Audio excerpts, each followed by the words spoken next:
I was 8 months pregnant with Gavin, and Ryan and I were convinced about what Gavin's name was going to be. And we had researched it. We thought we thoroughly researched it. Well, on a whim, I just happened to look up the meaning of what was going to be his name. And unfortunately, in a different language, the name meant heathen. And I freaked out when I heard that, because there was no way that every time I said his name, I would be calling him heathen. And so we quickly changed our plans, and then we stumbled upon the name Gavin, and that was Gavin's name. We understood that every time we would call Gavin, we were basically saying what the meaning of that name was over him. There's so much power in a name. And so today, when we're going into the Lord's Prayer, I'm going to take apart the phrase that is hallowed be thy name.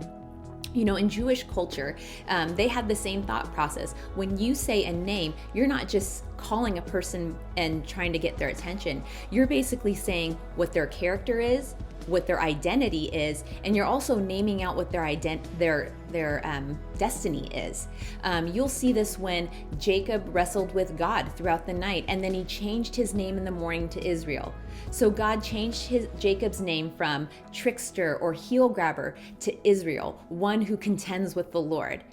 It's in one moment that the Lord can change through your name, your destiny, your identity. And so names are valuable to us. Our names are a part of our identity and also kind of linked into our self-worth.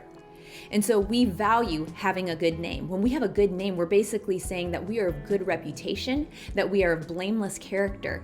It's really important that we have a good name. Now in Psalm 23:3, David talks about how the Lord guides me along right paths for his name's sake. Basically saying God is being true to who he is for his name's sake. He guides me along. He is hallowed be his name, because he is being true to his character of guide, of protector, of keeper. And so that is one of the first things that Jesus asks us to pray for in the Lord's Prayer. Hallowed be thy name. When we say that term, hallowed be thy name, we are not making it about us. We are fixing our attention squarely on the Lord. He is the first. He is the beginning. Before we even go to him with our request, we recognize who the Lord is. We put him in the proper place that is due to him. Before we can pray to him, we must recognize who he is. And God allows us that opportunity daily to enter into his presence and for us to make his name known, to hallowed, to say your name is holy. God, by even saying your name, God, we are attributing to the fact that you are holy, the Lord of Lords, the King of all kings. We are ascribing to him what his character is and edifying him. And we have an opportunity to do that every day.